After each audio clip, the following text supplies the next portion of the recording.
All right, so lesson 1.4, video part 3. All righty, so the intermediate value theorem, we're talking about so if the function was not continuous, like in this case, you see this jump in it. So from the interval from a to b, there doesn't have to exist a value in here such that it equals that y value of k. That's why it has to be smooth and continuous to say there has to be a value between those two. So again, it does have to be smooth and continuous. All right, so limits from the right and from the left and how we write them. This is how you write the limit as x approaches a value from the right. You do a little exponent positive up to the top. And if we talk about from the left, then you're going to put this little negative sign right here. So one-sided limits are useful for taking limits of functions, especially for if n is an even integer or for an nth root, like square root. So if I wanted to know here the limit as x approaches 0 from the right, so as x gets close to 0, but only from the right side. So that means like 0.00001. If you plug that in, what would that y value be close to? From the looks of my graph here, that y value is getting close to 0 as x is close to 0. See, the left side of my graph, the limit would not exist because it doesn't even exist in the domain. So if I had taken this graph here, the y equals the square root of 4 minus x squared, square both sides, add my x squared over, center 0, 0, radius 2, but I only want the top half of that circle, okay, because the y's are all positive. Now we're asking you the limit as x approaches negative 2 from the right side. So here's where x is negative 2. From the right side, that y value is close to 0. From the left side, the limit wouldn't exist. So again, that answer would be 0 from the right. If it asked from the left, it would not exist. So the limit for this function here, first off, you'd want to make the graph of it before you answer any of these limit questions. And when I look at this equation, I do know that x can never be negative 2 because we can never divide by 0 in our life. So we're going to put negative 2 in the middle of my table. I want some numbers smaller, I want some numbers bigger. Plugging in negative 4 for x, this would be negative 2. The absolute value is a 2. So I got 2 on top. On the bottom, I've got negative 4 plus 2, so I've got negative 2. 2 divided by negative 2 would be negative 1.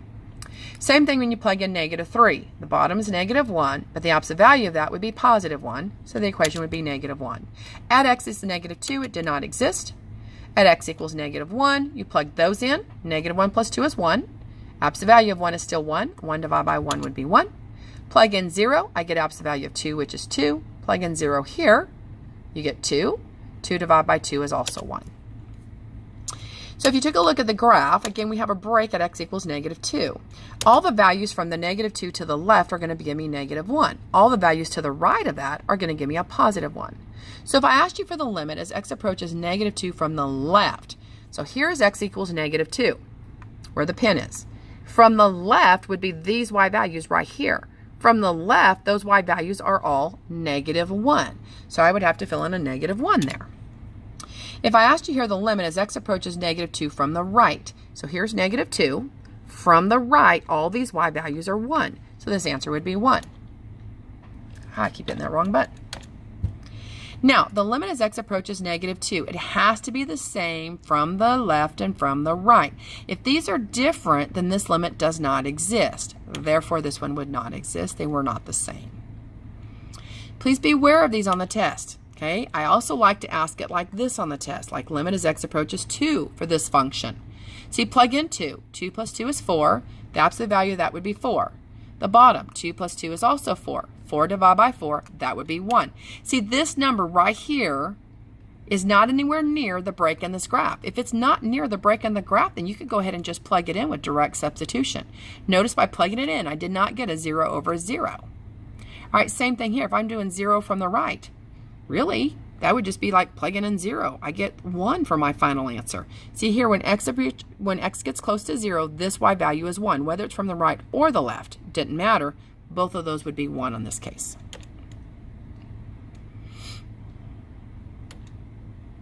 Find a and b such that f of x is continuous for all real numbers. So for this graph to be continuous means, if I plug negative 2 for x, into this first line, it would have to equal when I plug negative 2 into the second line. Now again, I'm plugging negative 2 in for x. It also means that I would have to plug in 4 into the middle equation for x and 4 for x in the last equation and set those equal to each other as well. So the first one, I'm plugging negative 2 in for x. Negative a times negative 2, positive 2a. That stays 3b. then that's going to equal, plug negative 2 into this one, negative 2a plus b. Again, we're plugging in for the x.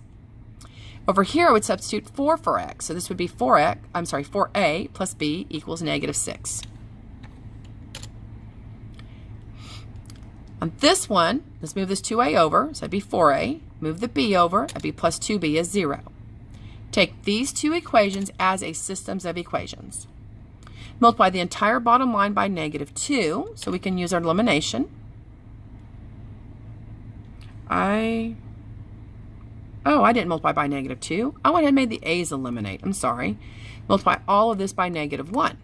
So now I get negative 4a minus b is positive 6. Add it together, a's gone. I get 1b equals 6. And once you know b equals 6, you can plug that in. If I plug it in right here, minus 6 over b negative 12, divide by 4, my a would be negative 3.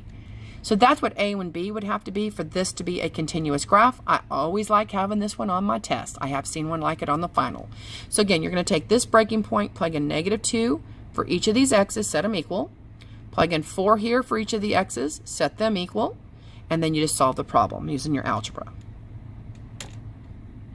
That's the end of lesson 1-4. I would like you to try to do these problems, please, for tomorrow.